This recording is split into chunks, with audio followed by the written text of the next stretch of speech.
Let's try building the major scales in different keys. Again, we do this by using the major scale formula and starting it on any one of the 12 notes of the musical alphabet, creating a major scale in the key of that starting note. As we learned before, even when the letter notes change, the relationship between the scale degrees remains constant. This is why we can transpose songs in different keys and they sound basically the same. It's because the relationships between the notes or scale degrees is the same. Let's get started by building a major scale off the note C. C is the first note of the scale, so it's the root or note 1, but there's actually no interval quite yet. Our first interval is from 1 to 2, a whole step, so we're going to skip over the note C sharp, D flat, and land on the note D. Next, we have another whole step, so we're going to skip over D sharp, E flat to land on E, which is the note 3. Between 3 and 4, we only have a half step, so we're going to go straight from E to F. From 4 to 5 is another whole step, so we're going to skip over that F sharp and land on G.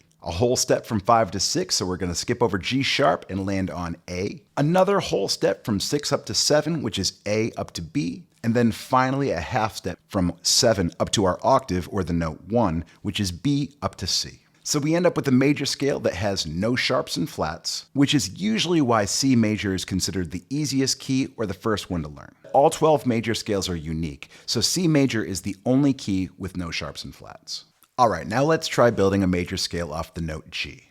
Again, G is the note 1, that's just our starting point. Our first interval is from 1 up to 2, a whole step, and that's G up to the note A. From 2 up to 3 is a whole step, and that's going to be A up to the note B. A half step from 3 to 4, which is B up to C. A whole step from 4 up to 5, that's C up to D. A whole step from 5 to 6, that's D up to E. One last whole step from 6 up to 7, which is going to be E up to F sharp. And finally, a half step from 7 up to our octave, the note 1, which is F sharp up to G. So now we have our G major scale, and it appears to be really similar to C major. The only note different is going to be that F sharp. By the way, G major is going to be the only major key that has just an F sharp. But more importantly, even the notes that the two different keys share are going to be different scale degrees, which means they're going to sound and feel differently in the key of G.